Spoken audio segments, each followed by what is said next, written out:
कर्नाटक विधानसभा चुनाव के उम्मीदवारों की किस्मत ईवीएम में कैद हो चुकी है। हार जीत का फैसला शनिवार को होगा, लेकिन उससे पहले सामने आए तमाम एग्जिट पोल में बीजेपी को झटका लगा है, तो वहीं कांग्रेस सत्ता में वापसी करती नजर आ रही है।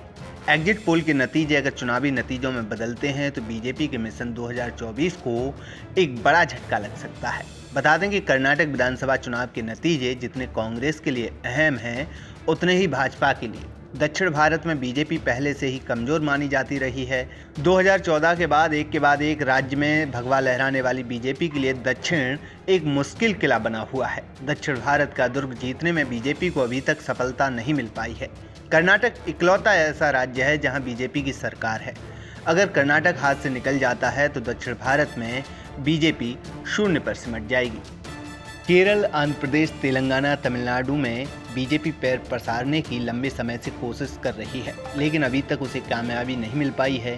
केरल में जहां सीपीआईएम की सरकार है तो आंध्र प्रदेश में जगन मोहन रेड्डी की वाईएसआर सरकार है। तेलंगाना में केसीआर मुख्यमंत्री हैं तो तमिलनाडु में डीएमके की सरकार है और स्टालिन सीएम है। कुल मिलाकर कर्नाटक ही प्रमुख प्रदेश है जहां पर अभी बीजेपी सत्ता में थी, लेकिन एग्जिट पोल में वो उसे भी गंवाती नजर आ रही है। साल 2024 में होने वाले लोकसभा चुनाव में अब एक साल का समय भी नहीं बचा है।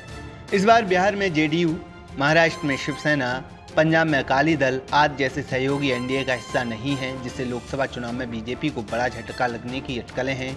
इसके अलावा पश्चिम बंगाल में भी बीजेपी ने पिछली बार काफ़ी अच्छा प्रदर्शन किया था, लेकिन विधानसभा चुनाव में बुरी तरह से हार के बाद फिर से पिछला लोकसभा वाला प्रदर्शन दोहराना बीजेपी के लिए किसी चुनौती से कम नहीं है। इन्हीं सीटों की भरपाई के लिए बीजेपी दक्षिण में अपनी पैठ को मजबूत करने में लगी हुई है। इसी कड़ी में उसने दक्षिण के कई नेताओं को भी पार्टी में शामिल किया है। कांग्रेस के वरिष्ठ नेता ए के एंटनी के बेटे अनिल एंटनी, आंध्र प्रदेश के पूर्व सीएम किरण कुमार रेड्डी समेत कई नेताओं ने जब बीजेपी ज्वाइन की तभी साफ हो गया कि अब भगवा दल की नज़र दक्षिण पर है। इसके अलावा काशी तमिल संगम जैसे कार्यक्रमों के जरिए भी बीजेपी दक्षिण के वोटर्स को अपनी ओर आकर्षित करने में लगी है।